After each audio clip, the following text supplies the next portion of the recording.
दोस्तों, आज की इस वीडियो में हम आपको वो बातें बताएंगे जो शायद ही आपको पता ना हो।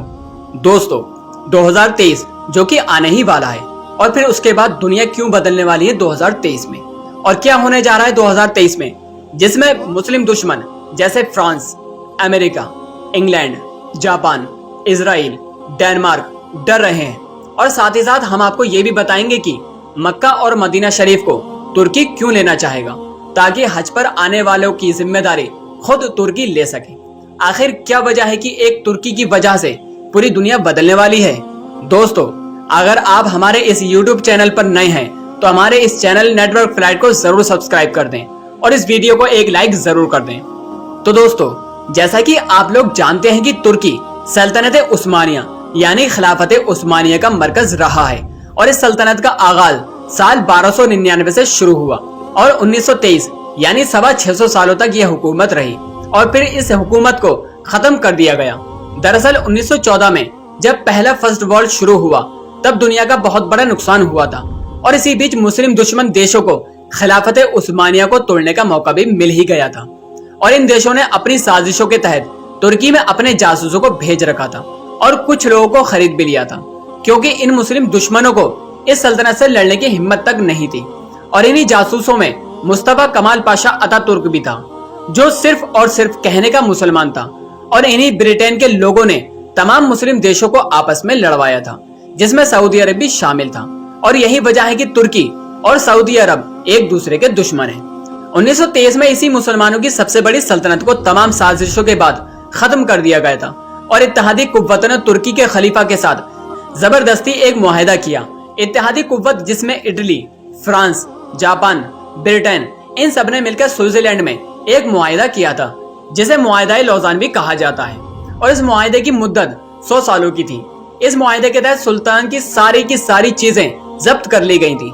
खिलाफत उस्मानिया जो 3 बर्रे आजमों पर फैली हुई थी, उस सल्तनत को खत्म कर दिया गया था, जिससे नए 40 मुल्क सामने आए।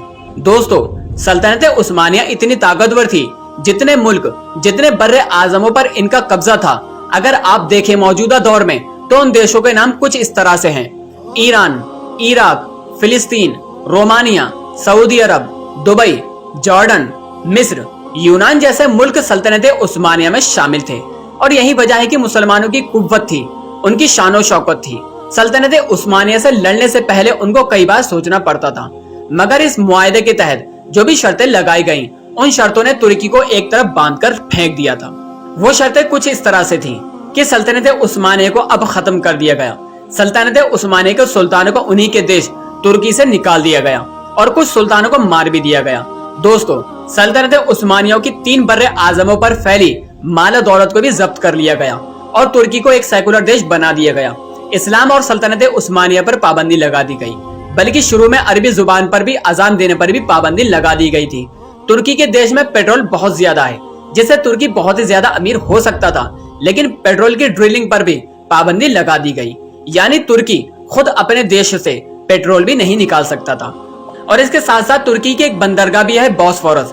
इसकी अहमियत स्विस कैनाल जैसी है, और आने वाले वक्त में बॉस्फोरस नंबर 1 पर आ जाएगी। लिहाजा यही वो बंदरगाह है जिस पर तुर्की के ऊपर पाबंदी लगा दी गई कि तुर्की अपने देश में यूरोप से आने वाले जहाजों से टैक्स वसूल नहीं करेगा। बॉस्फोरस जो यूरोप को एशिया से मिलाती है, उसको तुर्की के ही हक से बाहर कर दिया गया था, और यह सब मुआहिदा 100 सालों के लिए तुर्की के ऊपर लागू कर दिया गया। और इस मुआहिदे में साइन करने वाला भी मुस्तफा कमाल पाशा अतातुर्की था, जिसने हर जगह तुर्की में बेहयाई और नंगा नाच फैला कर रख दिया था। फिर इस्लाम को तुर्की से दूर कर दिया गया। अब दोस्तों, 2023 करीब आ चुका है, जिससे सालों का मुआहिदा भी अब खत्म होने वाला है, जिससे ईसाई, सलेबी और यहूद सब खौफजदा हैं कि कहीं तुर्की 2023 के बाद फिर से पहले जैसा तुर्की ना हो जाए। तुर्की की मौजूदा लीडरशिप, खुद तुर्की के सदर जनाब रजब तैयब एर्दोगान साहब आपके सामने हैं, जो कि एक मुस्लिम सोच रखते हैं, जिसने तुर्की को एक इस्लामी देश बनाया है। दोस्तों, जब भी मुसलमानों के ऊपर कहीं भी जुल्म सितम होता है, चाहे वो बर्मा का मामला हो या फिलिस्तीन का मामला हो, सबसे पहले कौन अपनी आवाज को बुलंद करता है? सिर्फ एक नाम, और वो नाम है रजब तैयब एर्दोगान साहब हैं। दोस्तों, France, Germany, Japan, Britain, America सबको ये डर है कि कहीं वो उस्मानी खून फिर से वो जोश ना मार जाए, कहीं मुसलमान फिर से अपनी तारीख न पहचान लें। इसीलिए तुर्की में हालात को खराब करने की मुसलसल कोशिशें की जा रही हैं और 2016 में फौजी हुकूमत बगावत भी अमेरिका के ही इशारों पर करवाई गई थी। ये सब सिर्फ इसलिए है कि कहीं दोबारा से खिलाफत कायम ना हो जाए। दोस्तों, अगर आप रजब तैयब एर्दोगान की स्पीच को सुनेंगे तो वो बार बार क्यों कहते हैं कि 2023 के बाद तुर्की पहले जैसा तुर्की नहीं रहेगा। आखिर तुर्की क्यों मुसलमानों की मदद के लिए बार बार भाग रहा है? यकीनन पुराना खून जोश मार रहा है और यही बात अब सबको तंग कर रही है। दोस्तों, शायद ये बात आपको पता ना हो कि मक्का और मदीना शरीफ की जिम्मेदारी खुद अल्लाह तबारक व तआला ने तुर्कों को 650 सालों तक दी है, जो कि पहले तुर्की में हुआ करते थे। लेकिन सल्तनत उस्मानिया, जिसकी बुनियाद अर्तुगरुल अल गाजी के बेटे उस्मान गाजी ने रखी थी, उसके खात्मे के बाद ये पाक शहर मक्का और मदीना शरीफ तुर्की से छीनकर सऊदी अरब को दे दिए गए इस मुआहदे के तहत। लेकिन दोस्तों, अब 2023 में तुर्की के 100 साल पूरे होने जा रहे हैं, जिसकी वजह से अब काबा शरीफ और मदीना शरीफ की जिम्मेदारी खुद तुर्की लेना चाहेगा।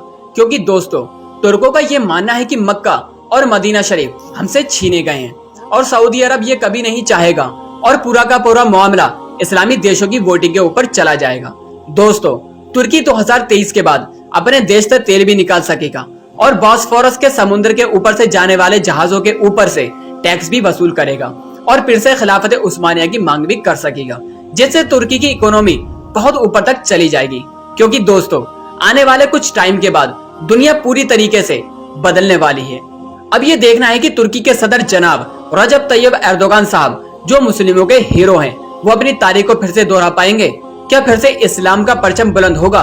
फिलहाल दोस्तों, आज की इस वीडियो को हम यहीं पर खत्म करते हैं। दोस्तों, वीडियो पसंद आने पर न सिर्फ वीडियो को लाइक करें, बल्कि अपने दोस्तों तक इस वीडियो को जरूर शेयर करें और इसी तरह की नॉलेजेबल और हिस्टोरिकल वीडियो को हमेशा देखने के लिए हमारे इस YouTube चैनल नेटवर्क फ्लैट को जरूर सब्सक्राइब